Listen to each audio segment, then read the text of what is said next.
बाबा मल्लुकदास, यह नाम ही ऐसा प्यारा है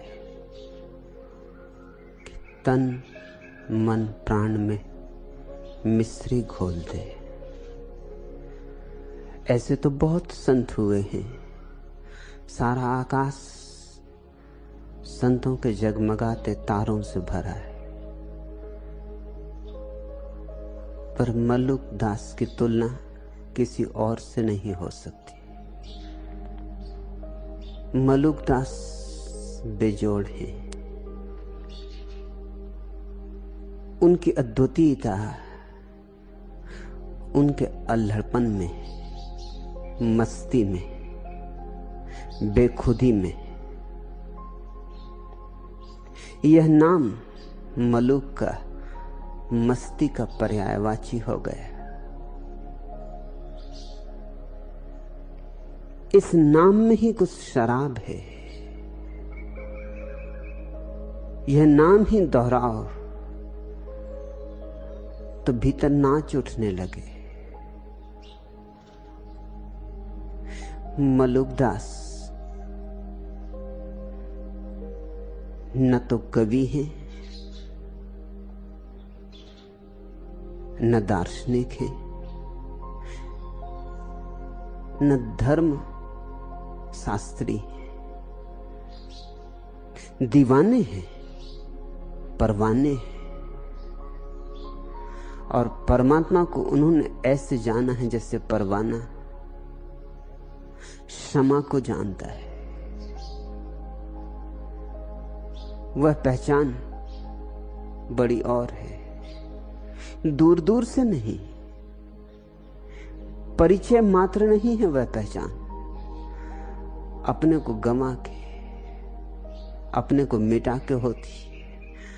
राम द्वारे जो मरे, राम के द्वार पर मर के राम को पहचाना है। सस्ता नहीं है काम। कविता लिखनी तो सस्ती बात है। कोई भी जो तुक जोड़ लेता हो कवि हो जाए, लेकिन मल्लुक की मस्ती सस्ती बात नहीं, महंगा सौदा है। सब कुछ दांव पर लगाना पड़ता है। जरा भी बचाया तो चूके, रत्ती भर बचाया तो चूके। 99% दांव पर लगाया और 1% भी बचाया तो चूके, क्योंकि उस 1% बचाने में ही तुम्हारी बेईमानी जाहिर हो गई। 99% दांव पर लगाने में तुम्हारी श्रद्धा जाहिर न हुई, मगर 1% बचाने में तुम्हारा काइयापन जाहिर हो गया। दांव तो हो तो 100% होता है, नहीं तो दांव नहीं होता, दुकानदारी होती। मलुक के साथ चलना हो तो जुआरी की बात समझनी होगी, दुकानदार की बात छोड़ देनी होगी। ये दांव लगाने वालों की बात है, दीवानों की, धर्मशास्त्री नहीं। नहीं समझ में पड़ता कि वेद पढ़े होंगे, नहीं समझ में पड़ता कि उपनिषद जाने होंगे, लेकिन फिर भी वेदों का जो राज है और उपनिषदों का जो सार है वो उनके प्राणों से बिखरा है, फैला है। वेद जानकर कभी किसी ने वेद जाने? स्वयं को जानकर वेद जाने जाते हैं। 4 वेद नहीं है, एक ही वेद है। वह तुम्हारे भीतर, वह तुम्हारे चैतन्य का है। और 108 उपनिषद नहीं है, एक ही उपनिषद है। और वह उपनिषद शास्त्र नहीं, स्वयं की सत्ता है। मल्लुकदास पंडित नहीं, ज्ञानी नहीं। मल्लुकदास से पहचान करनी हो तो मंदिर को मधुशाला बनाना पड़े, तो पूजा पाठ से नहीं होगा। औपचारिक आडंबर से परमात्मा नहीं सधेगा। हार्दिक समर्पण चाहिए, समर्पण जो कि समग्र हो, समर्पण ऐसा कि झुको तो फिर उठो नहीं। उसके द्वार पर झुक गए तो फिर उठना कैसा? जो काबा से लौट आता है वो काबा गया ही नहीं। जो मंदिर से वापस आ जाता है वो कहीं और गया होगा, मंदिर नहीं गया। मैंने सुना है बंगाल में एक बहुत बड़ा वैयाकरण हुआ, कभी मंदिर नहीं गया। उसके पिता बूढ़े होने लगे थे, 90 साल की उम्र हो गई पिता की। बेटा भी अब कोई 70 पार कर रहा है। आखिर पिता ने कहा कि तू कब जाएगा मंदिर, कब राम को पुकारेगा? तो बेटा ने कहा, मैं हूं व्याकरण का ज्ञाता। एक वचन में राम राम जिंदगी भर कहने से क्या फायदा? बहुवचन में एक ही बार राम को पुकार लेंगे, और एक ही बार पुकारूंगा। अगर पुकार सच्ची होगी तो एक ही बार में पहुंच जाएगी, और पुकार अगर झूठी है तो करोड़ बार में भी कैसे पहुंच सकती? नाव अगर कागज की है तो करोड़ बार चलाओ, डूब डूब जाएगी। नाव सच्ची हो तो बस एक बार छोड़ी कि उस पार पहुंचे।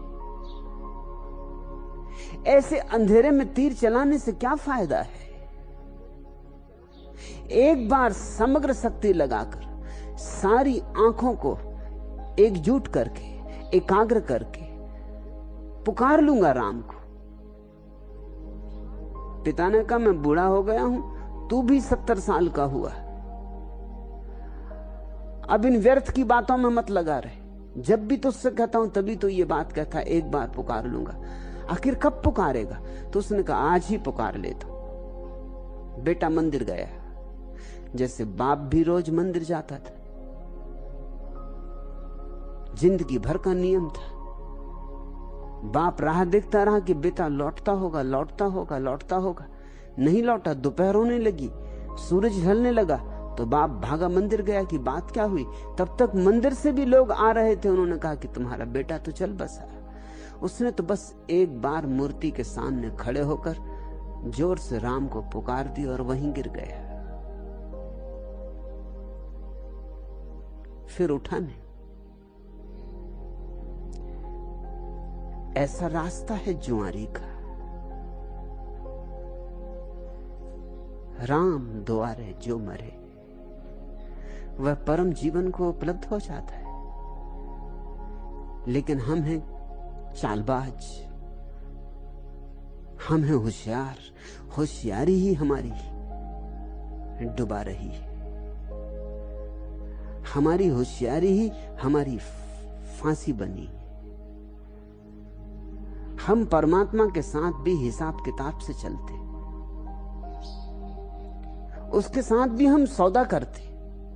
मैं इतना दूंगा तो तुम कितना दोगे, मैं इतना पुण्य करूंगा तो मुझे कितना स्वर्ग में मिलेगा, मैं इतना दान दूंगा तो इसका कितना फल होगा। और तुम्हें शोषण करने वाले पंडित हैं, पुरोहित, वो कहते हैं यहां 1 पैसा दो, वहां करोड़ गुना पाओगे। यह तो धर्म न हुआ, कुछ लॉटरी की बात हो गई। और तब लोभी इस तरह के धर्म में उत्सुक होते, प्रेमी नहीं, लोभी। और प्रेम का लोभ से क्या नाता है? प्रेम जानता है समर्पण, मांगता नहीं, हालांकि मिलता है बहुत, करोड़ गुना ही क्यों, अनंत अनंत गुना मिलता है। मगर मिलने की आकांक्षा प्रेम में नहीं होती। प्रेम तो सिर्फ देकर ही धन्य भागी है, चढ़ा के कृतकृत्य है, कृतार्थ है। स्वीकार किया परमात्मा ने, मेरी भेंट को, मेरी आहुति को इतना ही क्या कम है।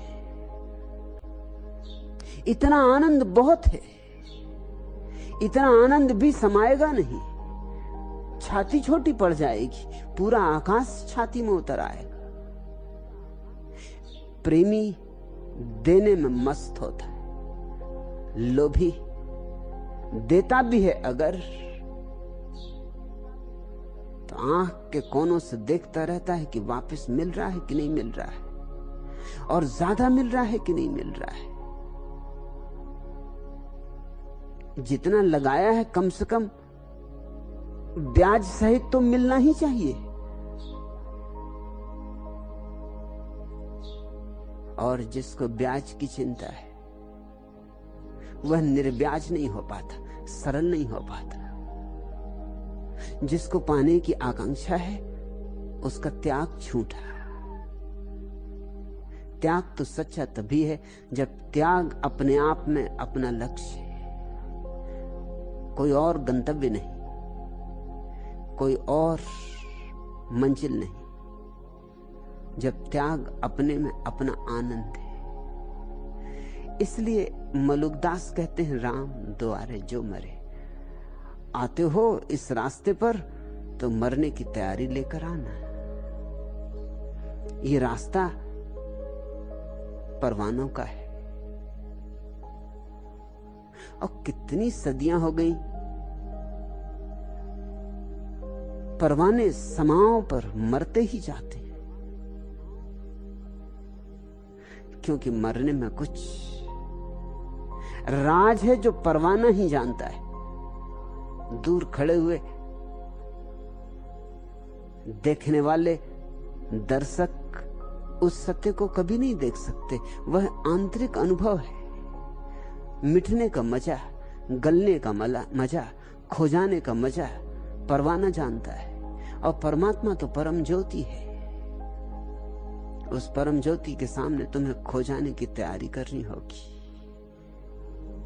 समर्पण सन्यास है, समग्र रूपेण समर्पण सन्यास है। मलुकदास ने परिभाषा ठीक कर दी सन्यासी की, राम द्वारे जो मरे।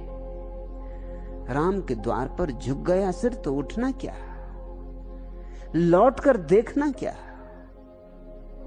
हिसाब किताब क्या लगाना।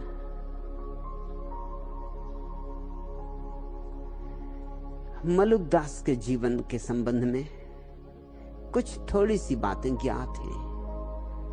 वे प्रतीकात्मक हैं, समझ लेने जैसी हैं। ऊपर से तो नहीं दिखाई पड़ती कि बहुत कीमती हैं, लेकिन अगर उन प्रतीकों के भीतर प्रवेश करोगे तो जरूर बड़े राज, बड़े रहस्यों के द्वार खुलेंगे। जो पहली घटना उनके संबंध में ज्ञात है वह है कि बचपन से ही एक अजीब सी आदत उन्हें थी। रास्ते पर कोई कांटा पड़ा मिल जाए तो हजार काम छोड़ के पहले उस कांटे को हटाते। छोटे थे तब से। कूड़ा करकट कहीं पड़ा मिल जाए, और भारत के रास्ते कूड़े करकट की कोई कमी है, कांटों की कोई कमी है?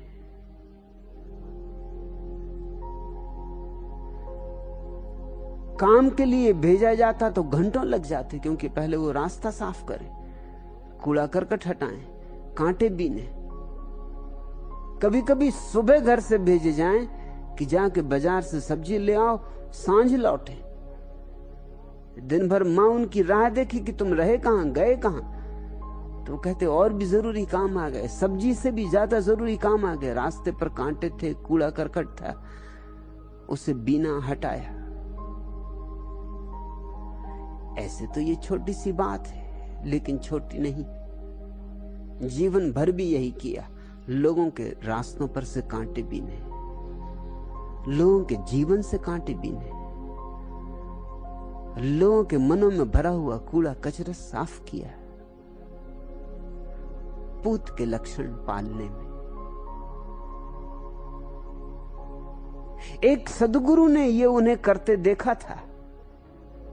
कि वो रास्ते पर कांटे बीन रहे हैं, कूड़ा करकट बीन रहे हैं, तो सदगुरु उनके पीछे हो लिया।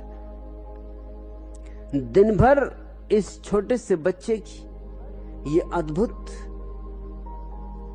जीवन शैली देखता रहा।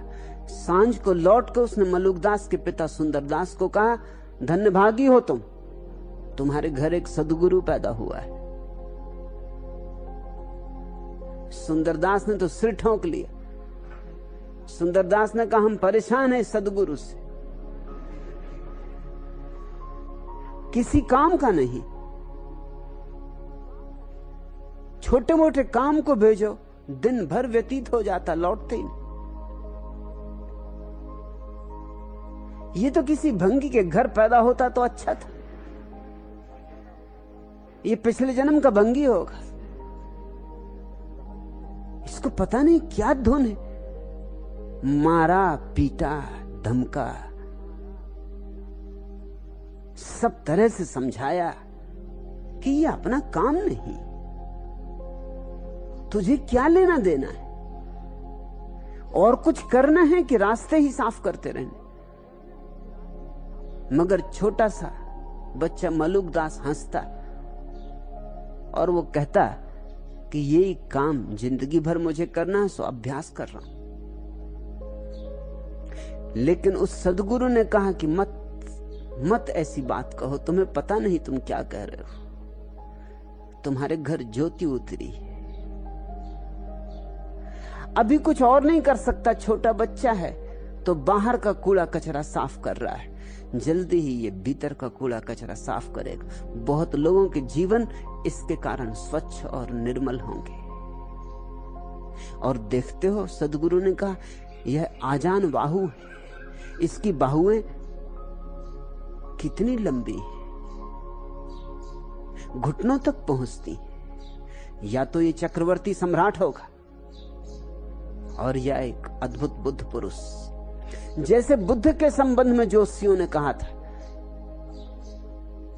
कि या तो ये चक्रवर्ती सम्राट होगा और या फिर परम बुद्ध, ठीक वैसी ही बात उस सदगुरु ने मलुकदास के संबंध में कही। बुद्ध के संबंध में तो समझ में भी आ सकता है कि चक्रवर्ती हो शायद, क्योंकि राजा के बेटे थे। मलुकदास तो एक साधारण दीनहीन परिवार में पैदा हुए थे।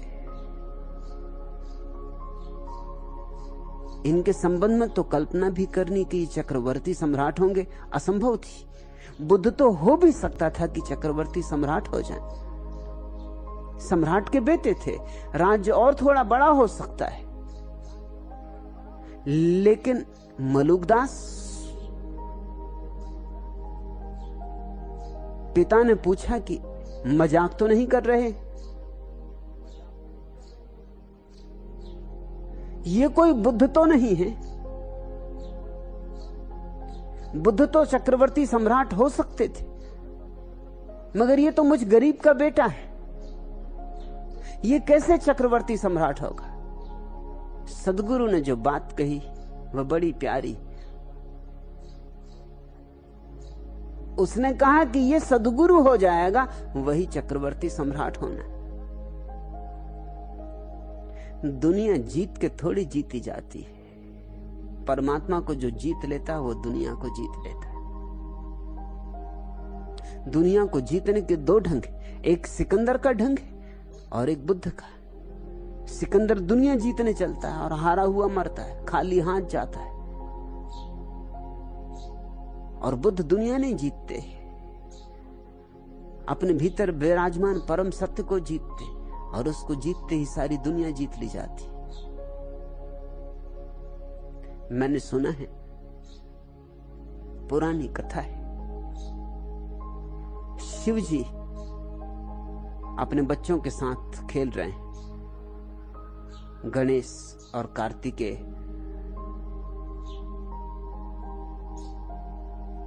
और उन्होंने खेल खेल में कहा कि तुम दोनों जाओ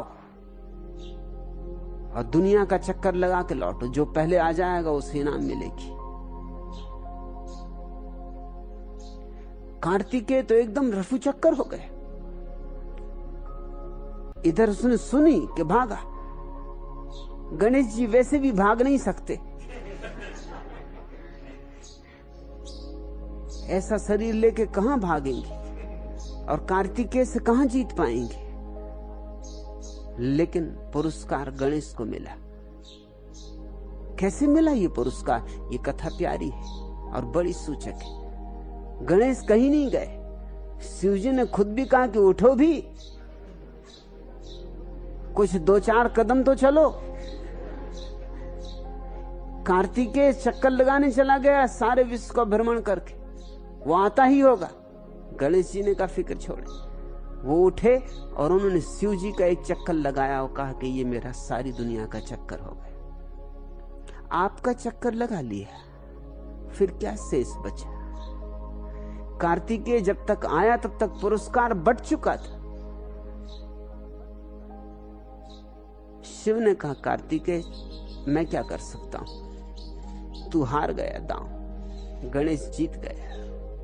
मुझे तो शक था कि यह हारेगा, मगर इसने बुद्धों की राह पकड़ ली। कार्तिकेय गया सिकंदर के मार्ग पर, गणेश गए बुद्ध के मार्ग पर। सारी दुनिया का चक्कर लगाओ तो बड़ी लंबी यात्रा है, शायद पूरी हो भी ना। किसकी हो पाई? महत्वाकांक्षा की यात्रा हमेशा अधूरी रह जाती। वासना की दौड़ कभी पूरी ना हुई है, ना होगी।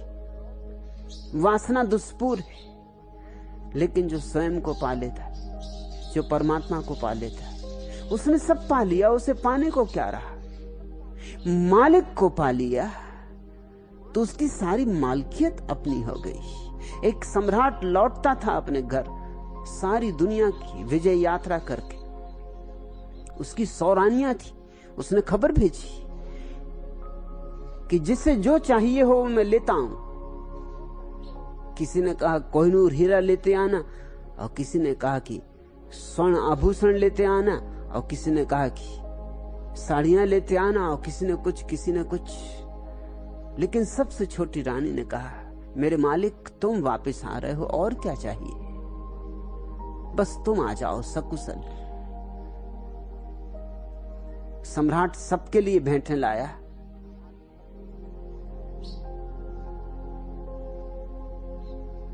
निन्यानवे रानियों को तो भेंटें दे दी और छोटी रानी को गले लगा लिया और कहा कि तूने सबको हरा दिया,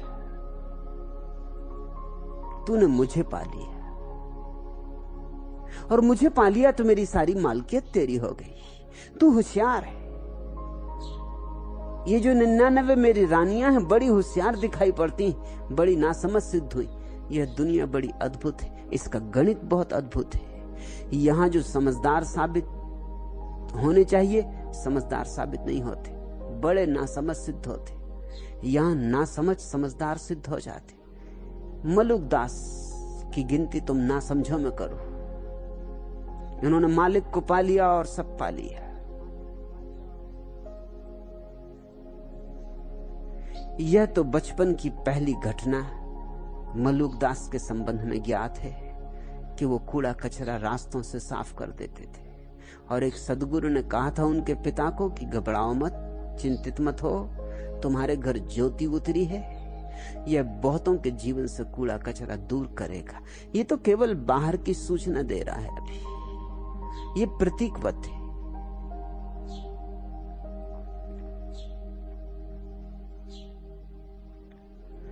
दूसरी घटना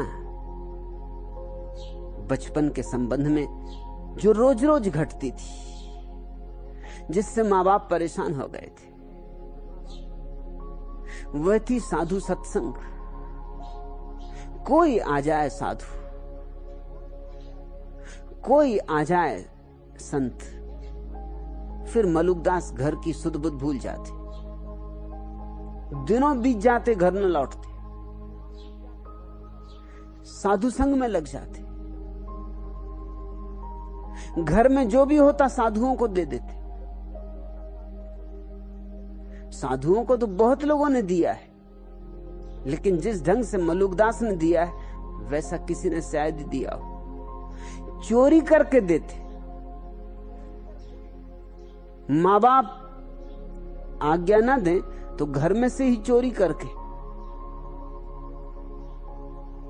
जब रात सब सोए होते, अपने ही घर की चीजें चुरा के साधुओं को दे आते।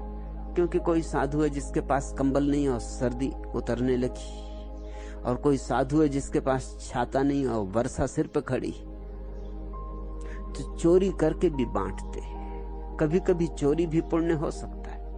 इसलिए तुमसे कहता हूं, कृत्य नहीं होते पाप और पुण्य, कृत्यों के पीछे छिपे हुए अभिप्राय। कभी पुण्य भी पाप ही होते और कभी पाप भी पुण्य हो जाते। जीवन का गणित पहेली जैसा है, सीधी रेखा नहीं है जीवन के गणित की। कोई नहीं कह सकता कि यह ठीक और यह गलत, कि ऐसा करोगे तो ठीक और ऐसा करोगे तो गलत। सब कुछ निर्भर करता है भीतर की अभिप्सा पर, अभिप्राय पर। अब चोरी को कौन पुण्य कहेगा, लेकिन मलुक दास की चोरी को मैं कैसे पाप कहूं? मलुक दास की चोरी को पाप नहीं कहा जा सकता। और तुम चोरी ना भी करो तो भी क्या पुण्य हो रहा है? तुम दान भी देते हो तो पाप हो जाता है, क्योंकि तुम्हारी दान के पीछे भी व्यवसायिक बुद्धि होती। तुम मंदिर भी बनाते हो तो पाप हो जाता है, क्योंकि मंदिर के द्वार पर भी तुम अपना पत्थर लगवा देते हो। तुम देखते हो देश में कितने मंदिर, बिरला मंदिर, कृष्ण के मंदिर होते थे, राम के मंदिर होते थे, जिन मंदिर होते थे, बुद्ध मंदिर होते थे, मगर बिरला मंदिर तुमने सुने थे? आज तक जो किसी ने ना किया था वो जुगल किशोर बिरला ने किया।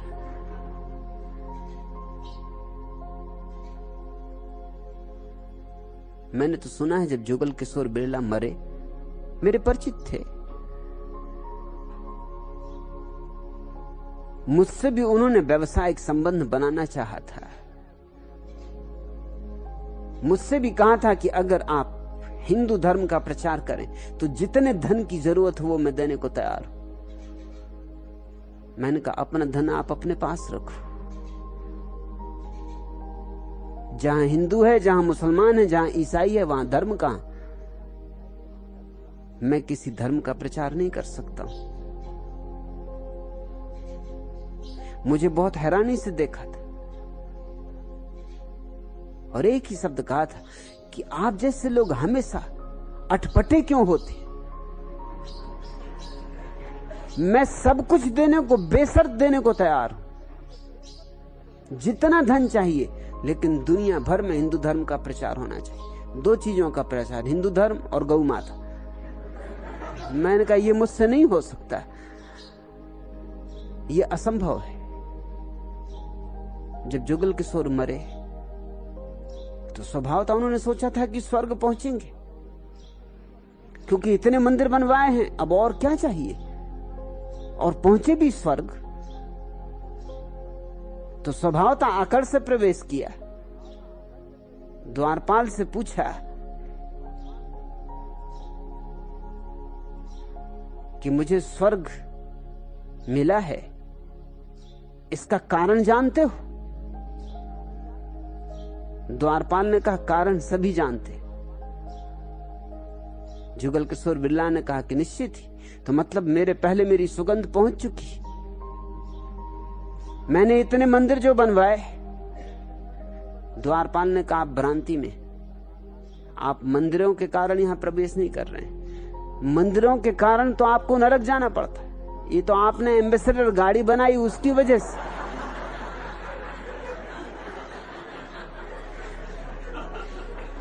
जुगल किशोर भी बहुत चौंके। एम्बेसडर गाड़ी, उससे स्वर्ग जाने का क्या संबंध? तो द्वारपाल ने कहा कि जो भी एम्बेसडर गाड़ी में बैठे राम राम करता रहता है। जितने लोगों को आपने राम राम करवाया है,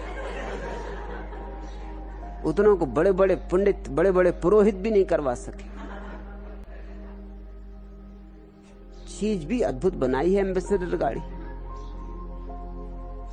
हर चीज बचती है सिर्फ हॉर्न को छोड़कर।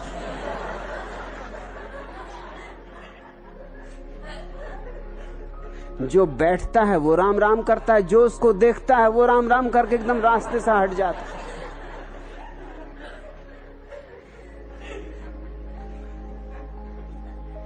सोचा था कि मंदिर की वजह से प्रवेश मिलेगा स्वर्ग में, लेकिन वे मंदिर तो विरला के अहंकार के प्रतीक हो गए, और जहां अहंकार आ गया वहां पुण्य कहां। तुम दान भी देते हो तो किस लिए? देने में तुम्हें आनंद है, या कि देने के पीछे कुछ पाने का गणित बिठा रहे हो, कोई दुकान फैला रहे हो? अगर दान साधन है तो पाप हो गया, अगर दान साध्य है तो पुण्य है। तो कभी कभी ऐसा भी हो सकता है कि मलुक दास जैसे व्यक्ति की चोरी भी पुण्य हो, और जुगल किशोर बिरला जैसे व्यक्ति का दान भी पाप हो। वो मुझे दान दे रहे थे कि जितना धन चाहिए, मगर उसमें भी शर्त थी, वो दान था। वो मुझे खरीदना चाह रहे थे, उसमें दान कहां था? शर्त जहां हो वहां दान कहां? दान तो बेशर्त होता है।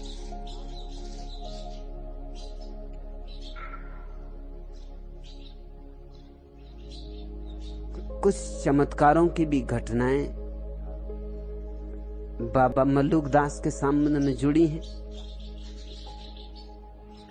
वैसी घटनाएं करीब करीब अनेक संतों के साथ जुड़ जाती।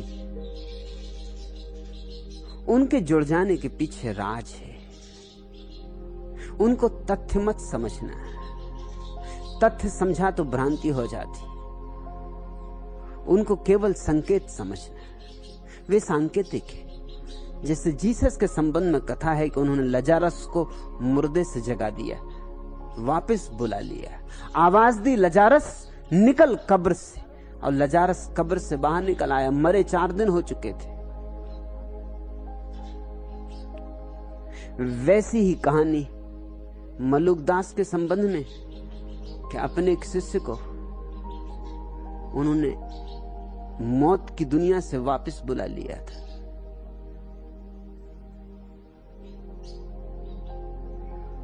अब या तो हम इन्हें ऐतिहासिक तथ्य माने, जैसा कि ईसाई मानते हैं कि यह ऐतिहासिक तथ्य है कि लजारस को जीसस ने सच में ही जिंदा किया था, और या फिर हम इन्हें गहन प्रतीक माने। ऐतिहासिक तथ्य मानो तो ये 2 कौड़ी के हो जाते। पहली तो बात, ये झूठे हो जाते, ये सच नहीं रह जाते। जीवन में कोई अपवाद नहीं है।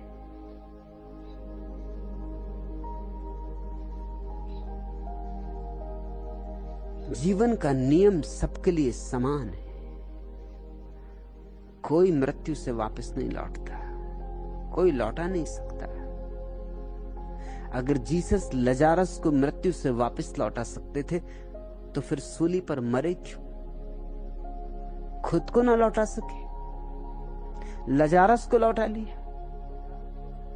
जैसे आवाज दी थी लजारस को कि लजारस निकल कब्र से, वैसे ही सूली पे अपने को आवाज दे देनी थी कि जीसस मत मर, लगने दे सूली।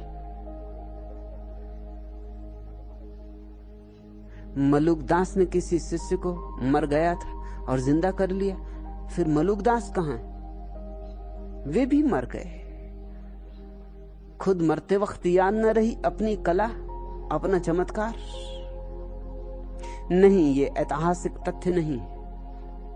और जो उनको ऐतिहासिक तथ्य मानते हैं वे बहुत भयंकर भूल करते। चाहे वे सोचते हों कि हम भक्त हैं, लेकिन वे भक्त नहीं, वे हानि पहुंचाते। इसी तरह की बातों के कारण धर्म असत्य मालूम होने लगता है। धर्म के साथ अगर तुम इस तरह की बातें जोड़ दोगे तो ये बातें तो असत्य हैं, इनके साथ धर्म की नाव भी डूब जाएगी। असत्य के साथ धर्म को मत जोड़ो। लेकिन इस तरह की कहानियों में सार बहुत है। जीसस ने अंधों को आंखें दी, बहरों को कान दिए, गूंगों को जबान दी, लंगड़ों को पैर दिए, मुर्दों को जिंदगी दी। ये प्रतीक हैं। तुम सब अंधे हो, तुम सब बहरे हो, तुम सब गूंगे हो, तुम सब लंगड़े हो, तुम सब मर चुके हो, जन्म के पहले ही मर चुके हो। तुम सब कब्रों में जी रहे हो। तुम्हारी देह तुम्हारी कब्र के अतिरिक्त और कुछ भी नहीं। सद्गुरु तुम्हें पुकारता है तुम्हारी कब्र से, उठो, जागो। वो पुकारता है। उसकी पुकार अगर तुम सुन लो तो तुम्हारा बहरापन खो जाए।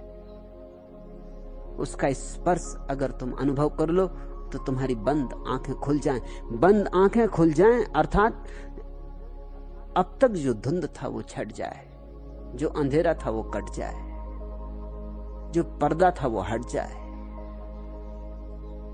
गूंगे बोलने लगे, लंगड़े पहाड़ चढ़ जाएं। ये सिर्फ प्रतीक हैं इस बात के कि तुम्हारी ये संभावना है किसी सद्गुरु के सानिध्य में सत्य बन सकती है।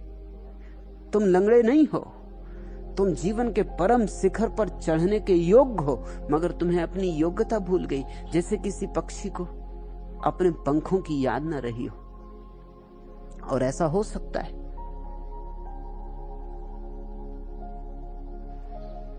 तुम्हारे घर में तुम एक अंडे से एक कबूतर को निकाल लो और उस कबूतर को कभी दूसरे कबूतरों से न मिलने दो। उस कबूतरों की दुनिया से उस कबूतर को तुम दूर ही रखो। उसे पता ही न चले कि और भी कोई मेरे जैसे, कि और भी कोई है मेरे जैसे जो दूर दूर नील गगन में उड़ जाते, जो चांद तारों से मुलाकात करने की अभीप्सा रखते, जो पंख फैलाते और ऐसे खो जाते हैं अनंत आकाश में कि पता ही नहीं चलता कि बचे कि नहीं। उस कबूतर को याद भी नहीं आएगी अपने पंखों की। कैसे याद आएगी? तुमने ये कहानियां सुनी होंगी, कहानियां नहीं, सत्य घटनाएं। कभी कभी कोई बच्चा मनुष्य का भेड़िए पाल लेते। अभी 1-2 वर्ष पहले ही उत्तर प्रदेश में एक बच्चा लाया गया था जो भेड़ियों की मान में बड़ा हुआ। 12 साल का बच्चा है, लेकिन चारों हाथ पैर से चलता था। किसी मनुष्य को कभी देखा ही नहीं उसने। भेड़ियों के ही साथ रखा तो भेड़ी ये जैसे चलते थे वैसे ही वह भी चलता था, चारों हाथ पैर से। चाल उसकी तेज थी, कोई आदमी उसका मुकाबला न कर सके। शरीर उसके पास खूंखार था, नाखून उसके पास ऐसे थे जैसे छुरियां हों, और दांत उसके ऐसे तीखे थे कि चुभा दे तो तुम छूट ना सको, कच्चा मांस खा जाए। एक आदमी क्या 4-4 आदमियों को उसे पकड़ने के लिए रखना पड़ता था, फिर भी भाग भाग खड़ा होता था। लेकिन जब भी भागता चारों हाथ पैर से। उसने जब किसी को देखा ही नहीं कि कोई 2 पैर से भी खड़ा हो सकता है, तो स्मृति भी कैसे आए? स्मृति के लिए भी तो कोई बीज चाहिए। तो अगर कबूतर को तुम अपने घर में रखो और कबूतरों से परिचित न होने दो तो वो कभी भी उड़ेगा नहीं। शायद पंख फड़फड़ाएगा भी तो भी बस वहीं जमीन पर पड़ा पड़ा फड़फड़ाएगा।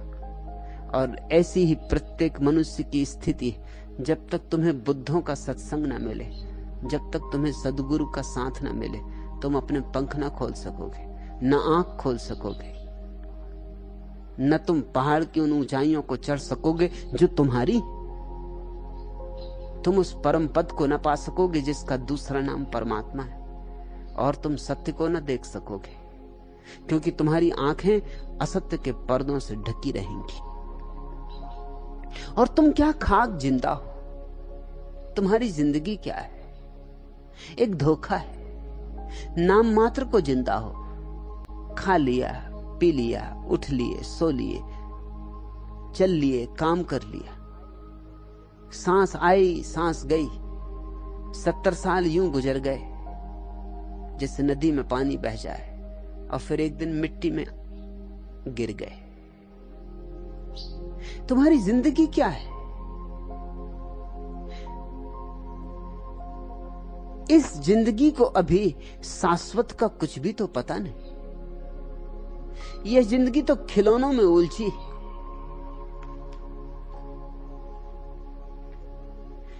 इस खिलौने में उलझी जिंदगी को जिंदगी नहीं कह सकते। दुनिया जिसे कहते हैं बच्चे का खिलौना है। मिल जाए तो मिट्टी है, खो जाए तो सोना है। अच्छा सा कोई मौसम, तन्हा सा कोई आलम, हर वक्त का रोना तो बेकार का रोना है। बरसात का बादल तो दीवाना है क्या जाने, किस राह से बचना है, किस छत को भिगोना है। ये वक्त जो तेरा है, ये वक्त जो मेरा है, हर गाम पे पहरा है, फिर भी इसे खोना है।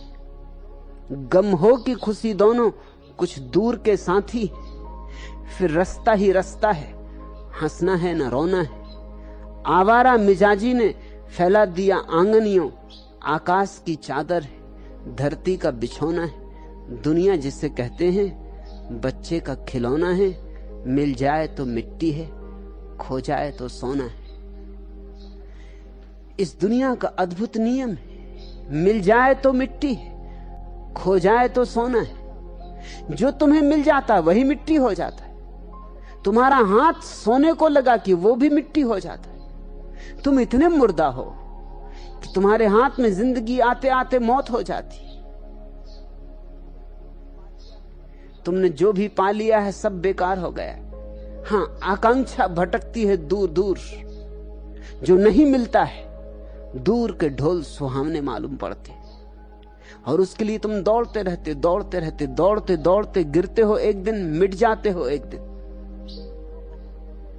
दूसरों को गिरते देखते हो, मगर तुम्हें यह ख्याल नहीं आता कि मुझे भी गिरना है। दूर जो है वो सोना मालूम पड़ता है, जो नहीं मिला सोना मालूम पड़ता, हाथ लगते ही मिट्टी हो जाता है।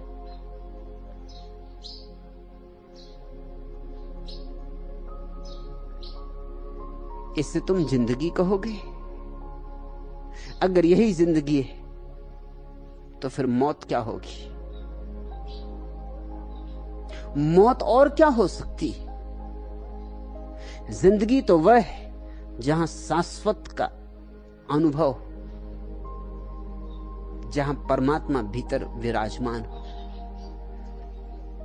जहां उसका दिया जले बिन बाती बिन तेल, जो जलता तो है लेकिन फिर बुझता नहीं, जहां आनंद की अहरनिश वर्षा हो, जहां अमृत झरे।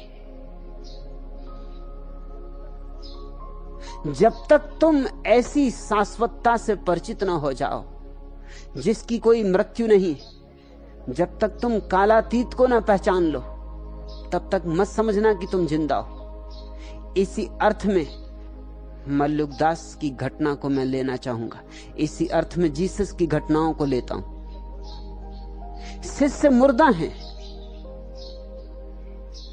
सद्गुरु मुर्दों को जगाता है। मगर ये ऐतिहासिक तथ्य नहीं, ये सांकेतिक तथ्य, इनमें बड़ा काव्य छिपा है और बड़े रहस्य भी। ये तथ्य नहीं है, सत्य है। तथ्य तो दो कौड़ी के होते, सत्यों का मूल्य होता है, लेकिन सत्यों को कहो कैसे? हमारी भाषा नपुंसक है, सत्यों को प्रकट नहीं कर पाती, इसलिए हमें प्रतीक कथाएं चुननी पड़ती, सांकेतिक इशारे बनाने पड़ते। चांद को बताओ कैसे, तो उंगली उठानी पड़ती। उंगली चांद नहीं है, उंगली को मत पकड़ लेना, नहीं तो चांद से सदा के लिए चूक जाओगे। ये सब उंगलियां हैं, और भी इसी तरह का एक उल्लेख मलुकदास के जीवन में है, वह भी ख्याल में ले लेने जैसा है। वैसा उल्लेख अकेले मलुकदास के जीवन में है, इसलिए और भी महत्वपूर्ण। मुर्दों को तो जीसस ने भी जिलाया, और संतों के जीवन में भी मुर्दों को जिलाने की बातें, लेकिन यह बात सिर्फ मलुकदास के जीवन में है कि आलमगीर नाम का बादशाह मलुक के दर्शन को आया तो चकित रह गया। जो उसने देखा उसे अपनी आंखों पर भरोसा ना आया, आंखें मीड़ के देखा, फिर भी बात जैसी थी वैसी ही थी। उसने क्या देखा कि मलुकदास अधर में लटक रहे, नाच रहे, गीत गा रहे, उनके पैर जमीन नहीं छूते, अधर में। निश्चित ही हम तो कहेंगे हो गया चमत्कार, लेकिन सभी संत अधर में। किस संत के पैर जमीन को छूते?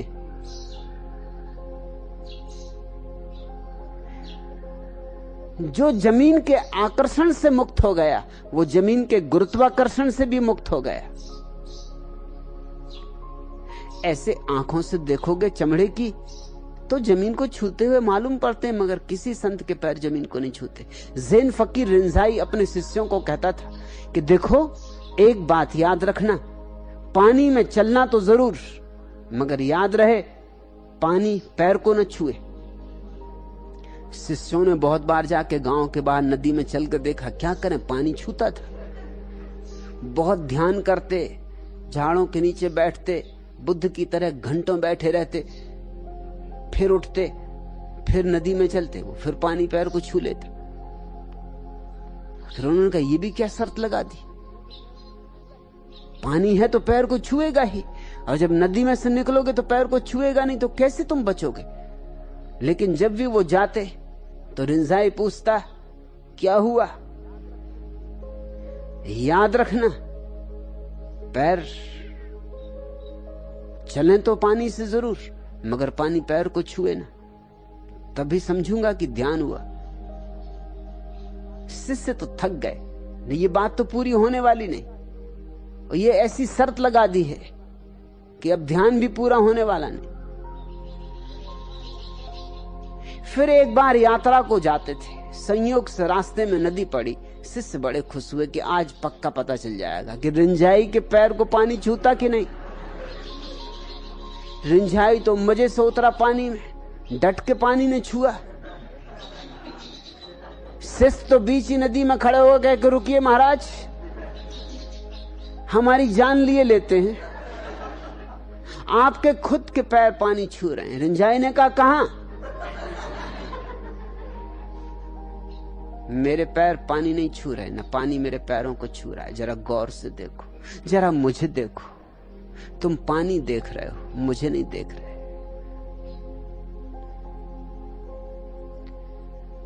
ऐसे तो पैर जमीन को छुएंगे।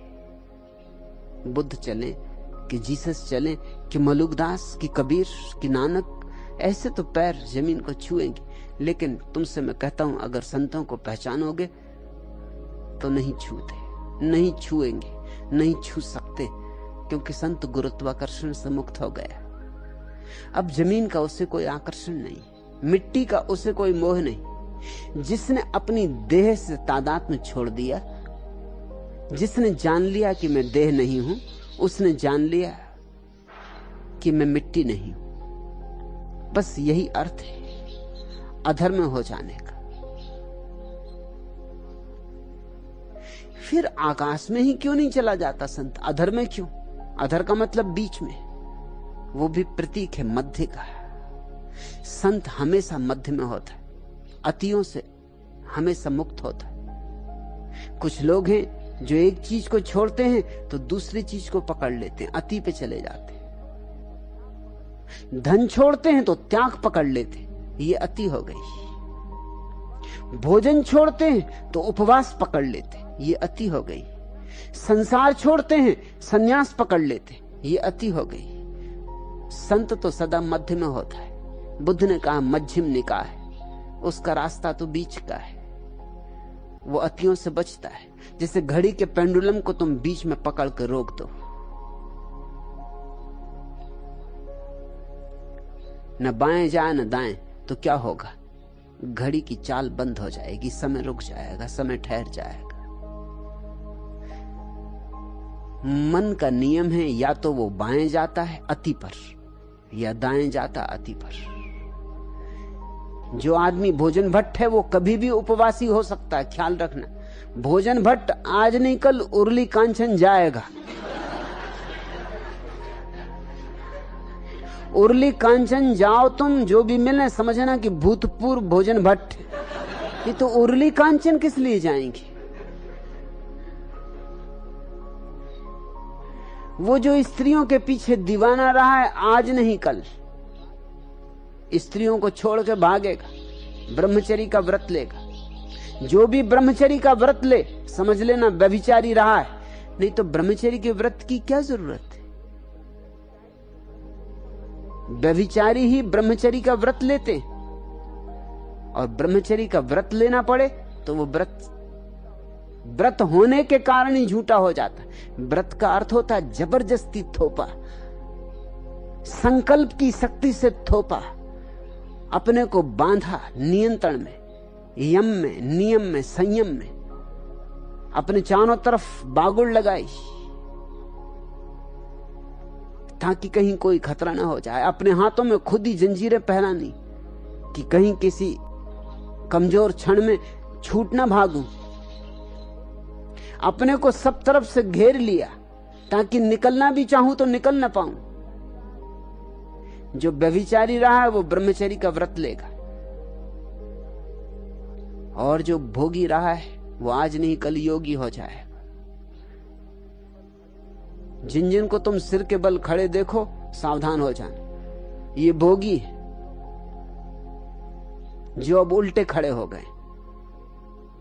नहीं तो सिर के बल खड़े होने की कोई जरूरत है? अगर परमात्मा को तुम्हें सिर के बल ही खड़े रखना था तो उसने सिर में पैर दिए होते, कम से कम पैर नहीं तो सींग तो दिए ही होते।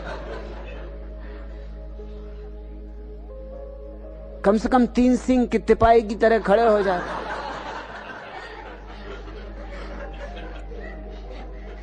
ऐसा गोल सिर तो न दिया होता। शीर्षासन का तो इरादा परमात्मा का नहीं दिखता है, तुम्हारे गोल सिर से साफ जाहिर है। शीर्षासन करने वाले को हाथ की टेक देनी पड़ती, कि तकिए की टेक देनी पड़ती, कि दीवार के किनारे खड़ा होना पड़ता है। परमात्मा ने तुम्हें पैर के बल ही खड़ा होने को बनाया है। लेकिन एक अति से आदमी दूसरी अति पर चला जाता है। अति में बंधन है, अति संसार है, और मध्य मुक्ति है, मध्य अतिक्रमण है। इसलिए ये जो आलमगीर ने देखा कि मलुकदास अधर में लटके गीत गा रहे हैं, भजन कर रहे हैं, नाच रहे हैं, मस्त हो रहे हैं, ये प्रतीक है। मध्य में देखा, बीच में देखा।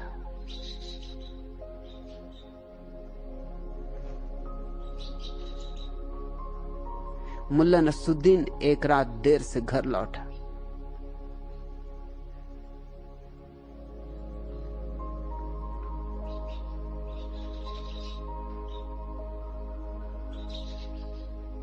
तीन बजे थे। घड़ियाल ने 3 की आवाज दी। जब मुल्ला बिस्तर में प्रवेश कर रहा था, पत्नी ने पूछा कि सुनते हो घड़ी की आवाज? 3 बज गए। मुल्ला ने कहा तू फिक्र मत कर, 3 नहीं बजे। असल में तेरी नींद खराब ना हो इसलिए मैं घड़ी का पेंडुलम पकड़ के लटक गया था। बजे तो 12 ही हैं।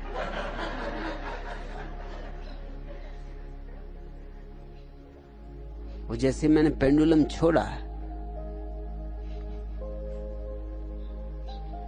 तो 3 घंटे बजे।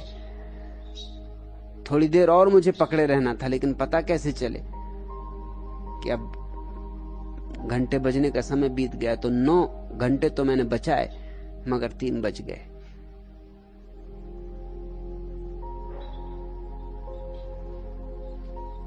घड़ी के पेंडुलम को पकड़ के लटक जाओ तो घड़ी रुक जाएगी। न 12 बजेंगे, न 9 बजेंगे, न 3 बजेंगे, न 1, न 2, कुछ भी नहीं बजेगा, बजेगा ही नहीं। घड़ी की चाल ही बंद हो जाएगी। ठीक ऐसी ही अद्भुत घटना उस व्यक्ति को घटती है जो जीवन की अतियों के मध्य में खड़ा हो जाता है। उसके जीवन से समय तिरोहित हो जाता है, वह कालातीत हो जाता है, उसके भीतर समय समाप्त हो जाता है। और जहां समय गया वहीं शाश्वतता का द्वार है। मगर मैं तुमसे घड़ी के पेंडुलम से लटकने को नहीं कह रहा हूं, लेकिन मन भी घड़ी है। अभी तो वैज्ञानिक भी इस बात पर राजी हो रहे हैं कि शरीर के भीतर भी ठीक घड़ी की तरह व्यवस्था है।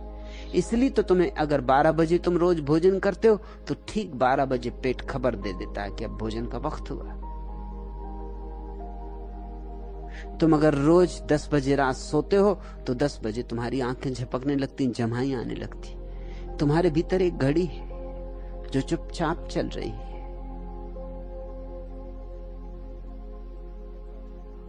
मुल्ला नसरुद्दीन घर लौटा रात, वही फिर 3 बजे ज्यादा देर मधुशाला में जमा रहता है। जब मधुशाला बंद होती तभी उठता, 3 बजे मधुशाला बंद होती तब वो उठता। घर आया तो नौकरानी द्वार पर ही मिली। इधर घड़ी ने 3 के घंटे बजाए और नौकरानी ने कहा कि आप रहे कहां मालिक? पता है आपकी पत्नी को बच्चे हुए और 3 बच्चे एक साथ हुए। मुल्ला ने कहा धन्य हो परमात्मा का, अच्छा हुआ कि 12 बजे नहीं लौटा।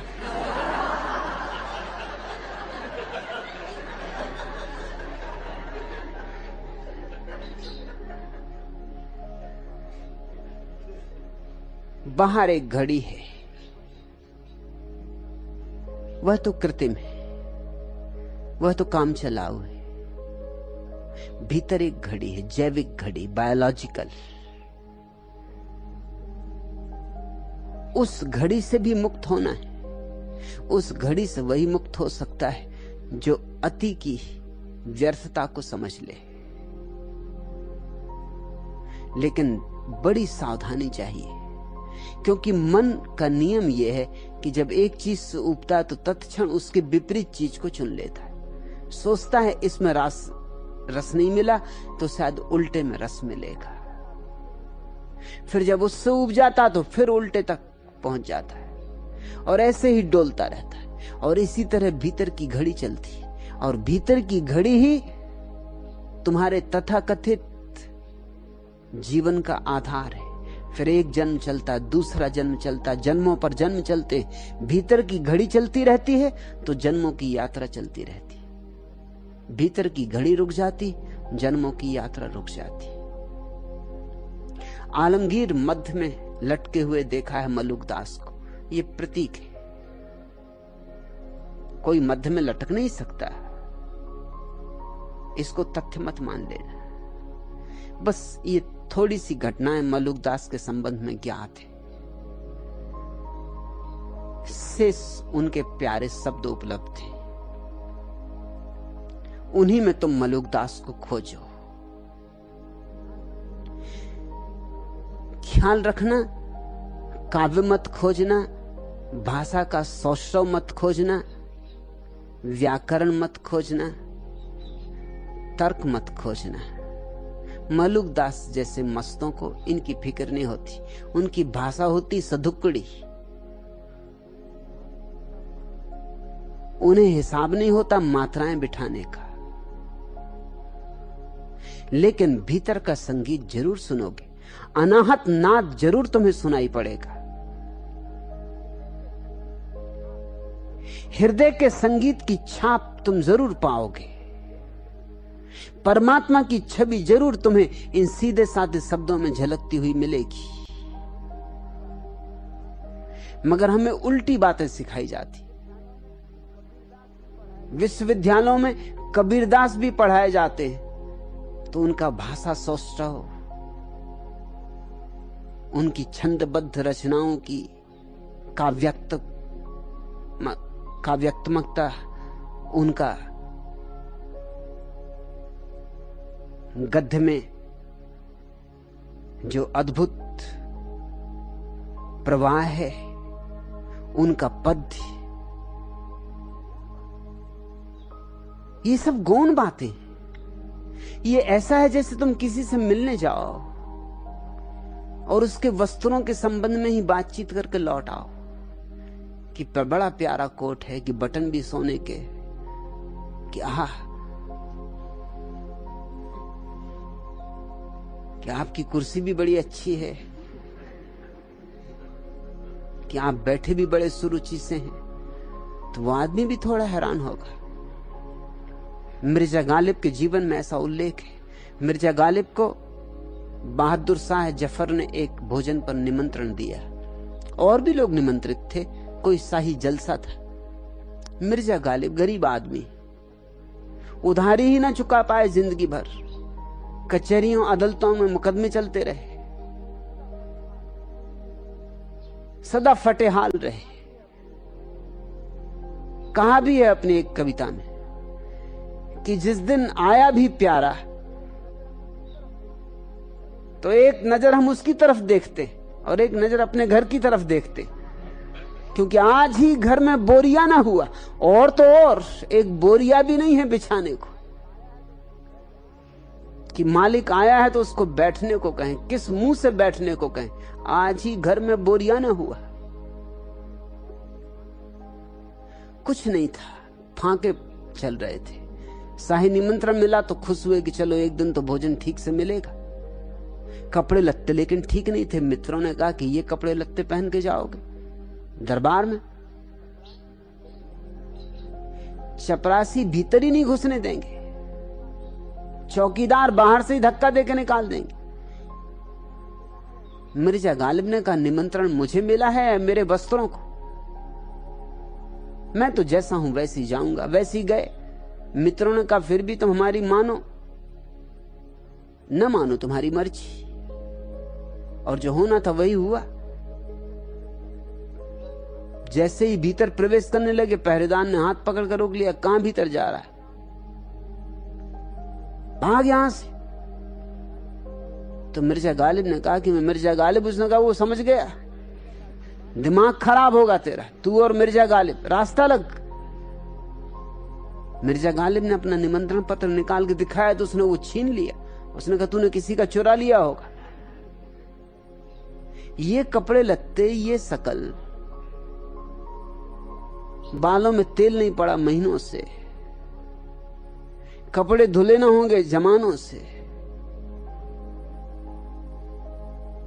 जूते फटे, पगड़ी चीथड़े हो रही।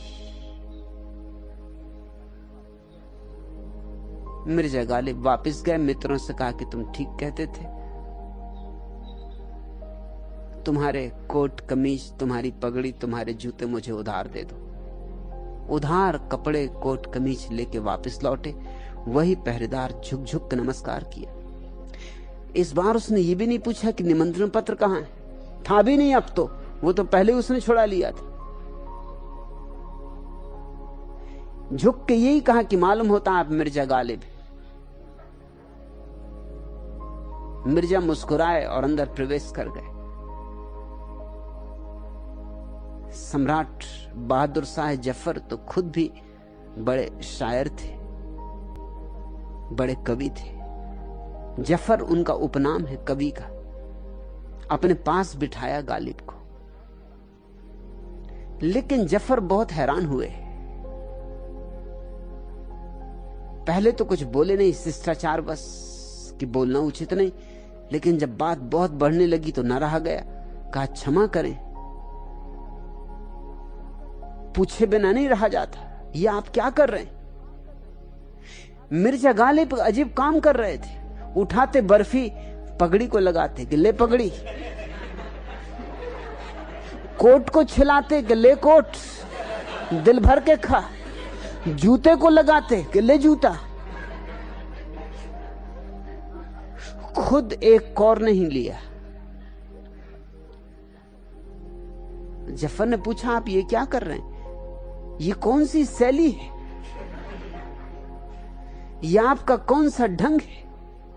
जरूर कोई राज होगा। आप जैसा आदमी जब ये कर रहा तो इसका राज क्या है? मिर्जा गालिब ने कहा, राज कुछ नहीं, बात सीधी साफ है। मैं तो आया था तो धक्के देकर निकाल दिया गया, अब तो कपड़े आए, अब मैं नहीं हूं। मैं तो आया ही नहीं, अब तो मैं तो सिर्फ खूंटी हूं जिस पे टंग के ये कपड़े आ गए। खूंटी कहीं भोजन करती वो और उल्टा होगा, इसलिए मैं कपड़ों को खिला रहा हूं। जब खूंटी को खिलाओ तो और हंसी होगी।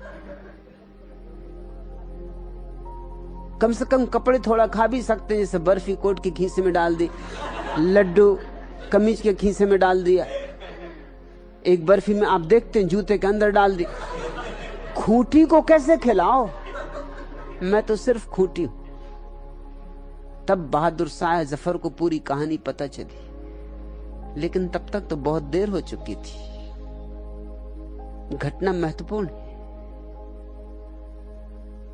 लेकिन कबीर को, सूर को, मलूक को, रैदास को, फरीद को, नानक को लोग इस तरह पढ़ते हैं विश्वविद्यालय में, जिस तरह मिर्जा गालिब उनके कपड़ों से पहचाने जाएं। इस तरह मत देखना, यह कोई विश्वविद्यालय नहीं है। ये तो दीवानों के मिलने की एक जगह, एक मधुशाला। यहां तो रस्म उतरना, न मात्रा की फिक्र करना, न व्याकरण की, न भाषा की। मलुक दास जैसे लोगों को इस सब की कोई परवाह होती भी नहीं।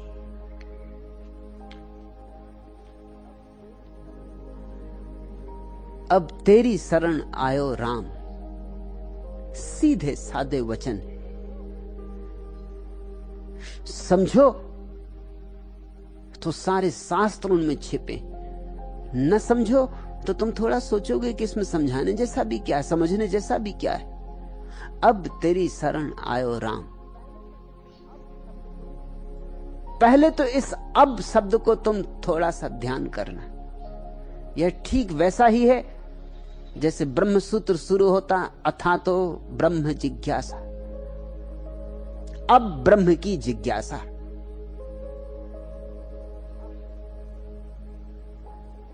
अब से क्या मतलब है? अब से मतलब है देख लिया बहुत जीवन, चख लिए सब स्वाद, सब बेस्वाद है यहां। जहां मिठास का आभास था वहां नीम की कड़वाहट पाई। जहां धन सोचा था वहां कौड़ियां भी न थी। जहां हीरों की चमक देखी थी वहां कंकड़ पत्थर पाए। इसलिए अब का अर्थ है अनुभव के बाद। अथा तो ब्रह्म जिज्ञासा, अब तेरी शरण आयो राम। थक गया बहुत, न मालूम किन किन की शरण गया हूं, न मालूम किन किन के चरण गए, न मालूम कहां कहां झुका किन किन द्वार दरवाजों पर, और सब जगह से खाली हाथ लौटा। इसलिए अब तुम्हारे द्वार आया हूं, अब तेरी शरण आयो राम। आदमी ने जो दुनिया बनाई है उसका धोखा देख लिया, पहचान लिया। वहां सपने ही सपने, सत्य नहीं। मृग मरीचिकाएं, झूठे आभास है। असली आदमी कहीं खो गया है। असली आदमी का कोई पता ही नहीं चलता। तन मन प्राण मिटे सबके गुमान, एक जलते मकान के समान हुआ आदमी। छिन गए बाण, गिरी हाथ से कमान, एक टूटती कृपान का बयान हुआ आदमी। भोर में थकान, फिर शोर में थकान, पोर पोर में थकान पे थकान हुआ आदमी।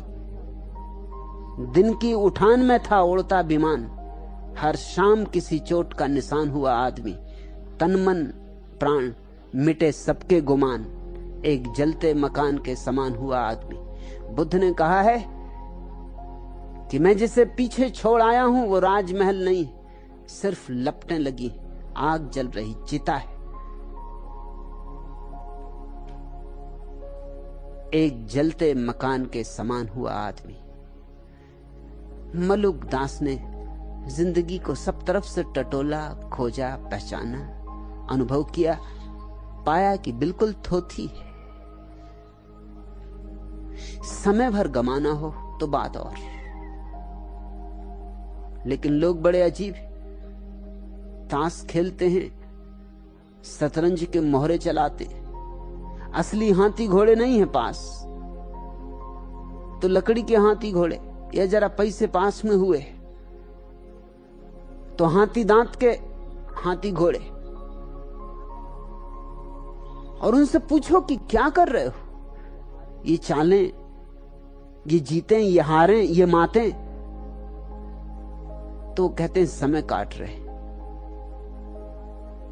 पागल हो, समय तुम्हें काट रहा है या तुम समय काट रहे हो? होश ठिकाने हैं?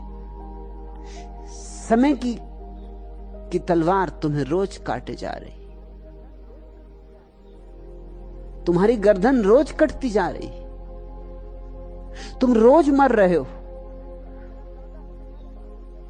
और समय क्या इतना ज्यादा है तुम्हारे पास कि उसे काटो?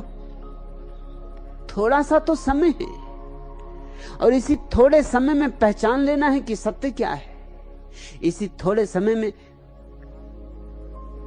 आत्म परिचय करना है, आत्मबोध करना है, आत्म साक्षात्कार करना है। लेकिन बस लोग हैं कि बेहोशी में भागे चले जा रहे हैं। भीड़ है, भीड़ के साथ भागे चले जा रहे हैं, जरा भी होश नहीं। डब्बू जी घर पहुंचे, जोर से चिल्ला के बोले, हाय हाय मेरी जेब कट गई। उनकी पत्नी ने जोर से आंखें गड़ा के डब्बू जी को देखा और कहा कि पर जेब कतरे ने तुम्हारी जेब में हाथ डाला, तब तुम्हें पता नहीं चला? बोलो, बोलते क्यों नहीं? डब्बू जी की आंखें नीचे झुक गईं, कहा पता क्यों नहीं चला? पर मैंने सोचा कि वह मेरा ही हाथ है। होश कहां? बेहोशी चल रही है। तुम होश में जी रहे हो, होश में तुम समय काटोगे। इतना समय तुम्हारे पास है, और समय जैसा बहुमूल्य और क्या है? गया एक बार हाथ से तो फिर लौटेगा नहीं।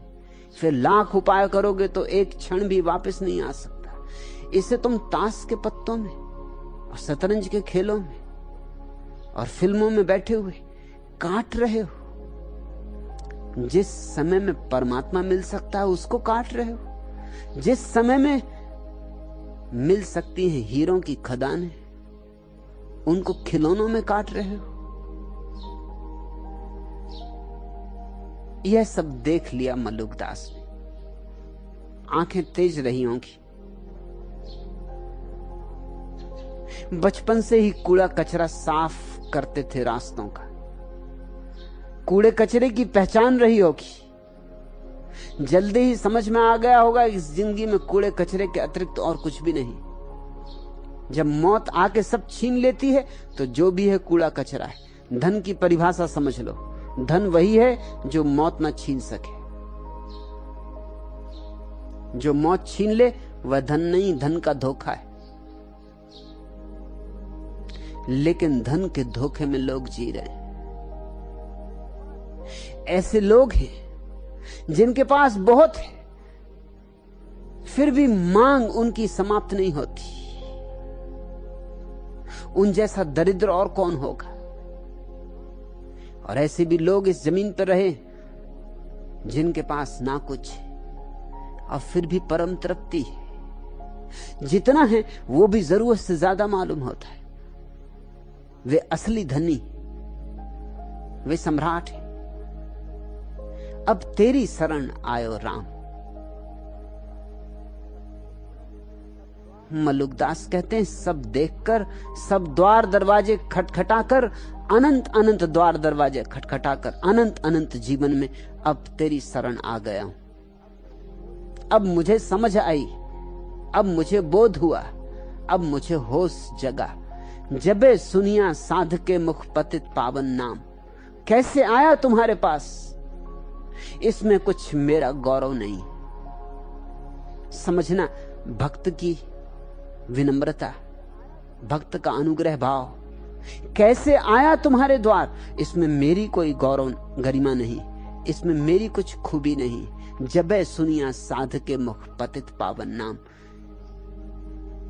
जब किसी पहुंचे हुए साधु के मुख से तुम्हारा नाम सुना, बस स्वाद लग गया। एक बूंद पड़ गई अमृत की मेरी जीभ पर भी। जबे सुनिया साध के मुख पतित पावन नाम। जब किसी सदगुरु से तुम्हारा नाम सुना और जब सदगुरु की आंखों में झलकता हुआ आनंद देखा और उसके पैरों में बंधे हुए घूंघर सुने और उसके हाथ में उठा हुआ एक तारा बजा, बस तब से एक ही धुन सवार है। कैसे तुम्हें पाऊं, कैसे तुम्हें खोज लूं, कहां तुम मिलोगे। यही जान पुकार की नहीं अति सतायो काम। और ऐसे ही नहीं आ गया हूं, कच्चा घड़ा नहीं हूं।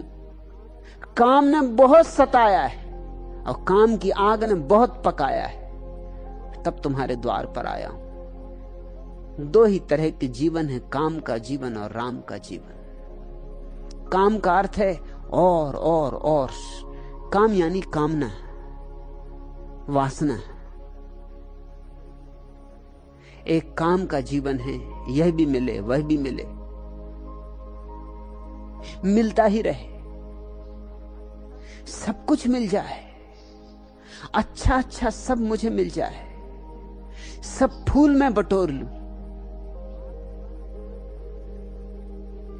बात पुराने जमाने की। झग्गड़ मियां अपने मसखरेपन तथा हाजिर जवाबी के लिए बहुत मशहूर थे। एक जलसे में जब चाय की प्यालियां आई तो झग्गड़ मियां ने जोर से कहा, इधर से इधर से। नौकरों ने झग्गड़ मियां की आवाज सुनी, जोर की आवाज, इधर से, तो उसी तरफ आ गए और वहीं से चाय शुरू की। फिर जब पान की गिलोरियां बटने लगी तो जनाब फिर चिल्लाने लगे, इधर से। इतना सुनना था कि राय बहादुर श्यामनंदन साहब को गुस्सा आ गया और चिढ़कर जोर से गरजे, कौन है रे, लगाओ जूता। अभी वे चुप भी नहीं हुए थे कि झग्गड़ मियां ने कहा, जूता उधर से।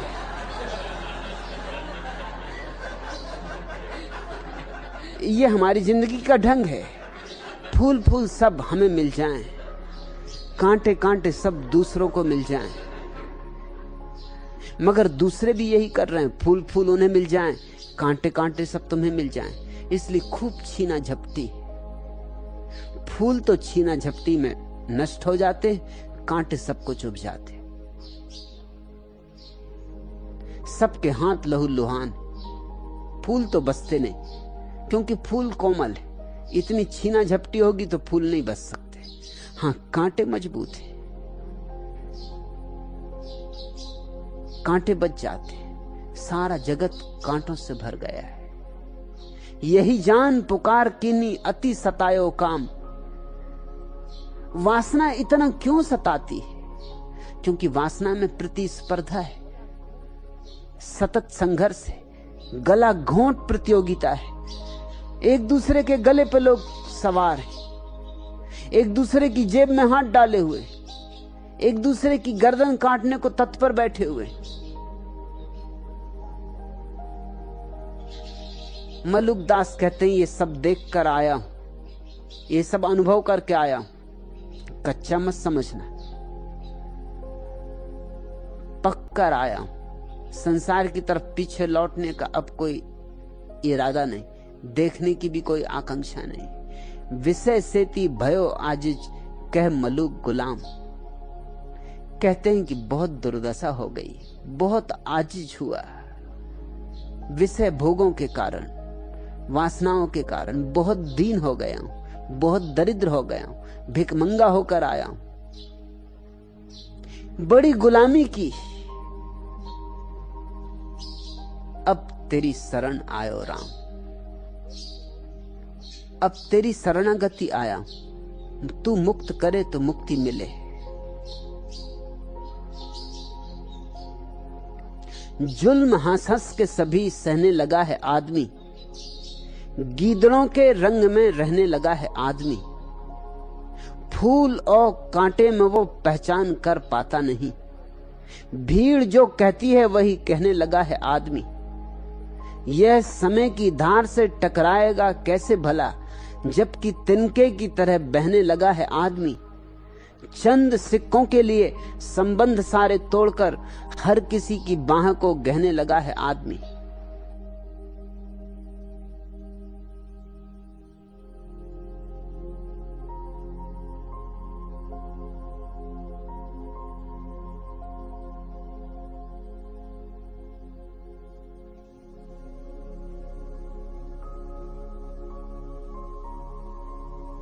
जरा चारों तरफ देखो, अपने को देखो, औरों को देखो, और तुम्हें भी समझ में आ जाएगा कि जिस आपाधापी में तुम लगे हो नितांत व्यर्थ है। कांटे के अतिरिक्त और कुछ यहां हाथ लगने वाला नहीं, राख ही राख हाथ लगेगी। और शायद राख में पड़े अंगारे भी हाथ में लगे तो फपोली भी पड़े तो जलो भी।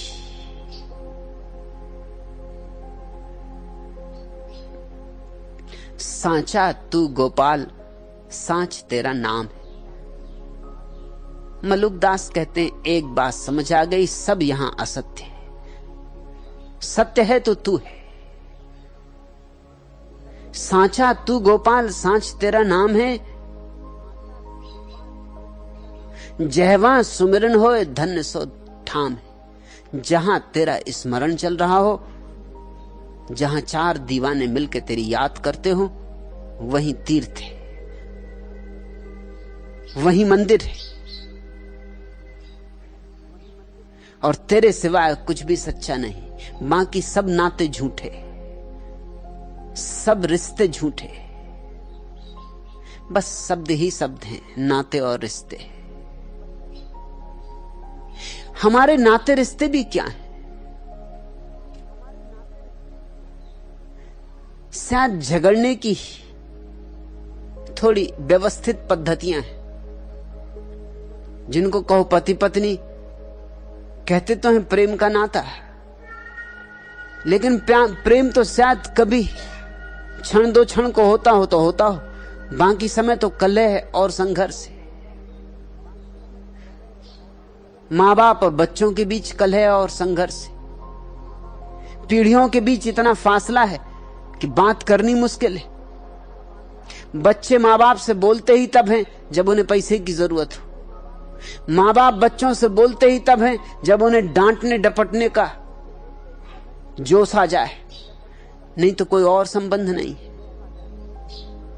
पति पत्नियां छुट्टियां मनाने के लिए एक होटल में गए, वहां पर उन्होंने ठहरने के लिए कमरा मांगा। मैनेजर बोला, पहले आप इस बात का प्रमाण पत्र दीजिए कि आप पति पत्नी ही हैं। रही होगी निश्चित ही दिल्ली की होटल।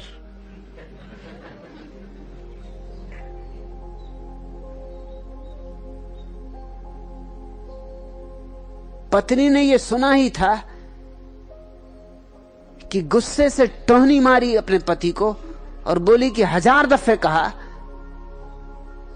कि प्रमाण पत्र साथ लेके चला करो। आप जब घर से चलते हैं प्रमाण पत्र साथ क्यों लेके नहीं चलते? जवाब दो।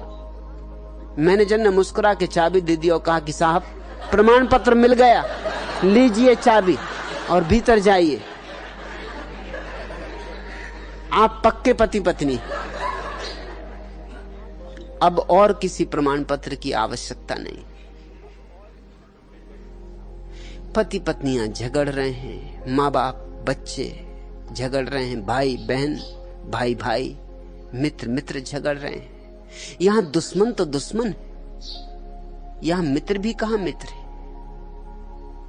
यहां मित्र भी बस प्रयोजन से मित्र है। जीसस का प्रसिद्ध वचन है, अपने शत्रुओं को ऐसे प्रेम करो जैसे अपने मित्रों को।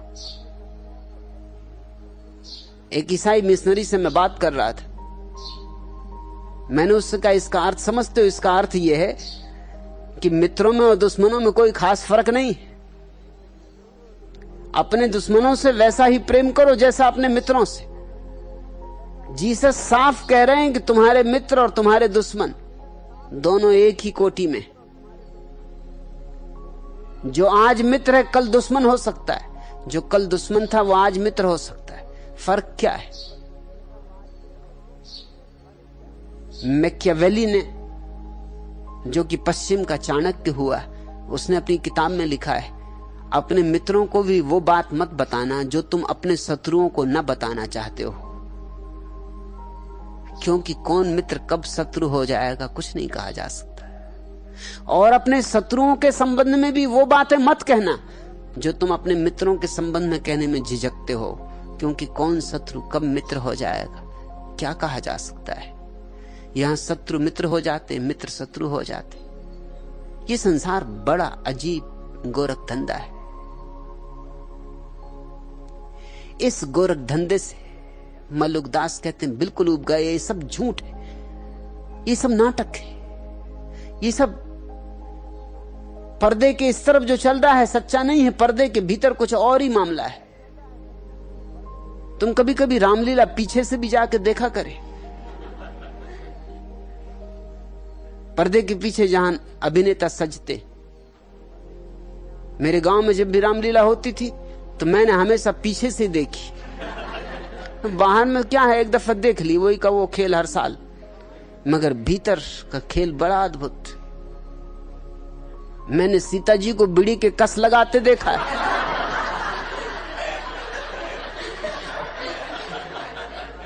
बस एकदम जा रही हैं बाहर, स्वयंवर रचा जा रहा है, आखिरी कस।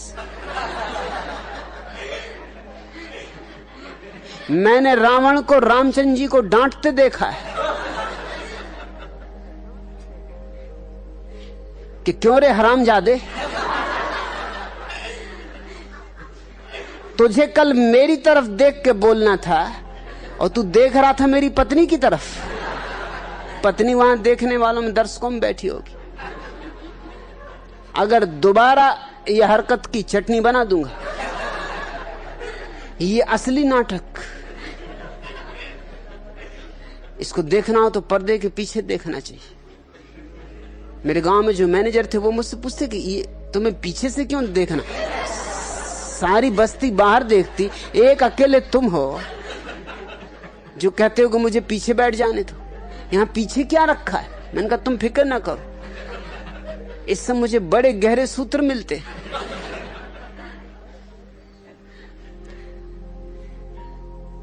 जिंदगी को जरा गौर से देखो, जरा पर्दे उठा के देखो, जरा ऊपर ऊपर के जो ढांचे इनके भीतर झांको और तुम भी कहोगे यही, सांचा तू गोपाल सांचा तेरा नाम, जहवा सुमरन हो धन्य सो ठाम है। सांचा तेरा भक्त जो तुझको जानता, तीन लोक को राज मने नहीं आनता। धन है वो भक्त जो तुझे सत्य जानता है। ध्यान रखना, मानने की बात नहीं है, ये जानने की बात है। मानने से कुछ नहीं होता, मानते तो सभी हैं। कोई हिंदू है, कोई मुसलमान, कोई ईसाई, कोई जैन, सभी मानते, मगर मानने से कुछ संबंध नहीं। जानना, अनुभव, केवल अनुभव ही मुक्तिदायी है। सांचा तेरा भक्त जो तुझको जानता। ख्याल रखना, मलुकदास नहीं कहते कि जो तुझको मानता है। श्रद्धा पर जोर नहीं है, विश्वास पर जोर नहीं है, आस्था पर जोर नहीं, अनुभव पर जोर है। समस्त ज्ञानियों का, समस्त बुद्धों का अनुभव पर जोर है। और जिसने तुझे जान लिया उसे कोई 3 लोक का राज्य भी दे तो भी उसके मन को भाएगा नहीं। झूठा नाता छोड़ी तुझे लवलाइया। सब झूठे नाते छोड़ देता है जो, सब झूठे नातों को झूठा मान के जो अतिक्रमण कर जाता है। सुमिर तिहारो नाम परम पद पाइया, वह तेरे नाम के स्मरण मात्र से, तेरी तरफ आंख उठाने मात्र से, तेरी तरफ झुक जाने मात्र से तुझे पा लेता, परम पद पा लेता। लेकिन ये बात केवल मानने से नहीं होगी। मानने से क्या होगा? मानने से तो बड़ी झूठी बातें चलती। मैंने सुना है इलेक्ट्रिकल इंजीनियरिंग के एक छात्र से प्रोफेसर ने परीक्षा में प्रश्न किया, बताओ स्विच दबाते ही पंखा कैसे चलने लगता है? विनम्रता पूर्वक छात्र बोला, सब भगवान की कृपा है।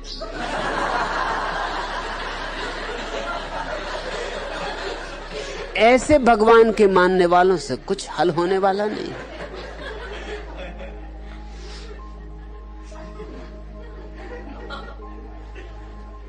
भगवान को जानना बड़ी और बात है, कीमत चुकानी पड़ती। मानना सस्ता धंधा है। माँ बाप मानते हैं, भीड़ मानती है, सभी लोग मानते हैं, तुम भी मान लेते हो। मानना आसान मालूम पड़ता है। सब मानते हैं, न मानो तो अड़चन होगी, मानो तो सुविधा रहेगी। रूस में नास्तिक होने में सुविधा है क्योंकि सभी लोग नास्तिक हैं। भारत जैसे देश में आस्तिक होने में सुविधा है क्योंकि सभी लोग आस्तिक हैं। मगर भारत के आस्तिक और रूस के नास्तिकों में जरा भी भेद नहीं, रत्ती भर भेद नहीं। वो भी भीड़ को देख के नास्तिक हैं, तुम भीड़ को देख के आस्तिक हो। न तुम्हारी आस्तिकता में कोई दम है, न उनकी नास्तिकता में कोई दम है। व्यक्ति को खोज करनी चाहिए, अपनी ही खोज से आगे बढ़ना चाहिए। जिन यह लाहा पायो यह जग आई के, जिसने तुझे पा लिया इस जग में उसने ही जग का उपयोग किया। उतरी गयो भव पार तेरो गुण गाई के, फिर उसे दोबारा जग में आने की जरूरत न रही। जिसने पाठ पढ़ लिया वो फिर दोबारा स्कूल में क्यों लौटे? जो परीक्षा उत्तीर्ण हो गया वो क्यों दोबारा पाठशाला में आए? तू ही मात, तू ही पिता, तू ही हितु बंधु है, कहत मलुकदास बिना तुझ धुंध है। तेरे बिना सब धुंध है, अंधकार है।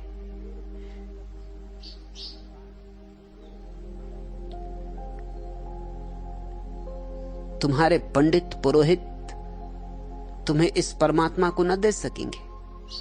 उपदेश तो बहुत दे सकते, उन्हें उपदेश देने की खुजली सवार है। मिल भर जाए कोई, वो उसको पकड़ कर उपदेश देने लगते। बचाओ बचाओ, कवि ने कुएं में झांक कर देखा, आदमी डूब रहा था, झट से उसे बाहर निकाला। आपका आभार कैसे चुकाऊं, आपने मुझे डूबने से बचाया, नया जीवन दिया। मेरी कविताएं सुन लीजिए,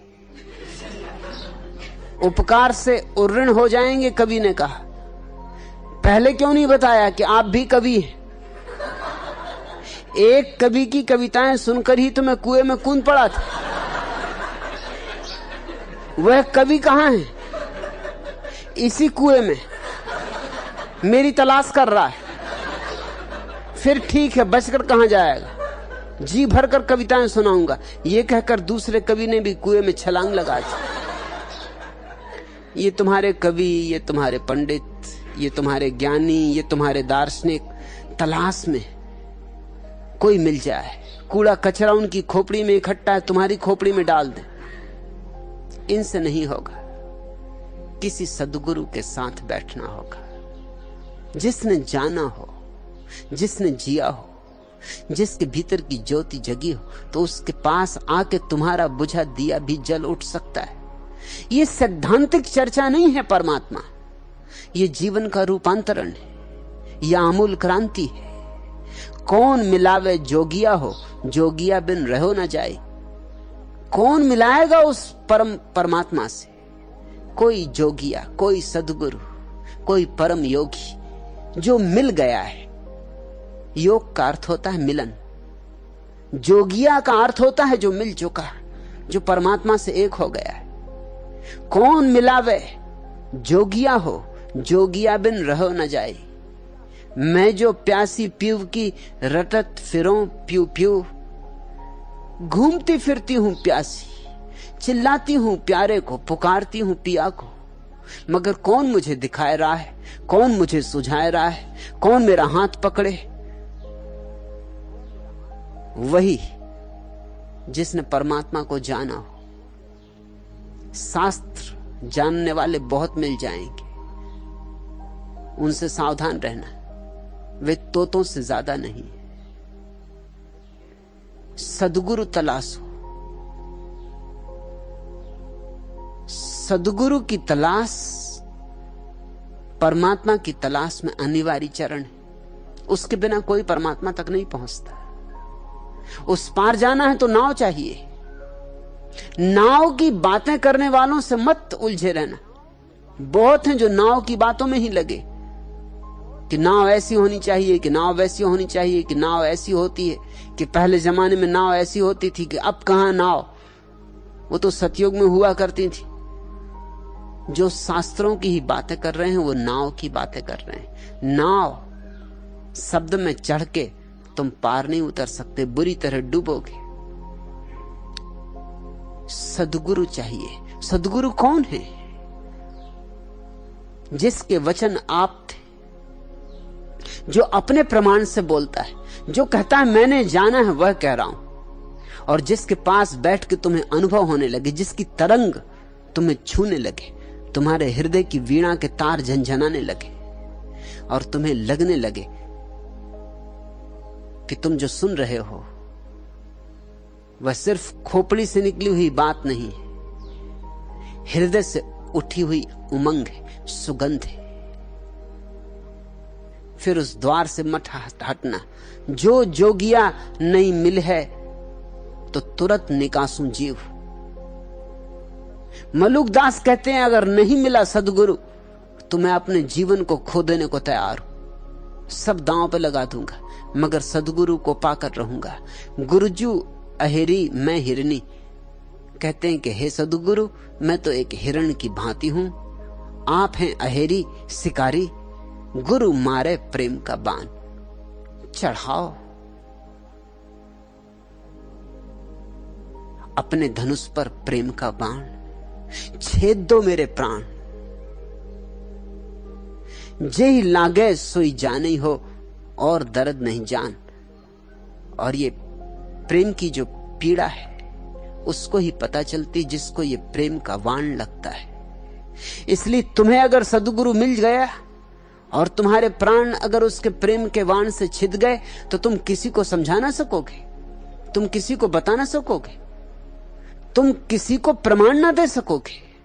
लोग तुम्हें पागल कहेंगे, दीवाना कहेंगे, लोग कहेंगे तुमने गंवाया अपना होश, ठीक ठाक थे, तुम्हें क्या हो गया। लेकिन तुम कोशिश भी मत करना औरों को समझाने की, वह कोशिश कभी सफल नहीं होती। हां, तुम्हारी धुन से कोई रंग जाए, कोई खोजी तुम्हारे आनंद को देखकर डोलने लगे तो जरूर उससे अपने हृदय की बात कह देना, क्योंकि वही समझ सकता है जो थोड़ा सा प्रेम की पीड़ा को अनुभव किया हो। जिसने स्वाद लिया हो मिठास का, उससे मिठास की बात करोगे तो समझ सकता है। जो सदा से जहर पीता रहा हो उससे अमृत की बातें मत करना। कहे मलूक सुन जोगनी रे, तन ही में मन ही समाए। मलुकदास कहते हैं कि सुनो ए योगियों, ए प्रेमियों, ए प्रेसियो, ए जोगनियो, सुनो, मन ही में तन ही में समाए। वह जो परमात्मा है कहीं बाहर नहीं है, इसी मन में, इसी तन में समाया हुआ है, मगर कोई उसका पता देने वाला मिल जाए। हम अपने भीतर जाने का मार्ग ही भूल गए। बाहर जाने के सब रास्ते हमें पता हैं, लेकिन भीतर जाने का हमें कोई रास्ता पता नहीं रहा है। सदियों से नहीं गए हैं, जन्मों से नहीं गए, रास्ता अवरुद्ध हो गया है। शायद द्वार है, बंद हो गया, दीवार बन गया है। तेरे प्रेम के कारण जोगी सहज मिला मुहि आए। लेकिन सद्गुरु से प्रेम हो जाए तो उसके प्रेम के कारण वो जो तुम्हारे भीतर ही छिपा है प्रकट होने लगता है। जैसे कली खुल जाए, फूल बन जाए, जैसे फूल से सुगंध ओढ़े, जैसे तुम्हारे भीतर दिया है और गुरु की ज्योति।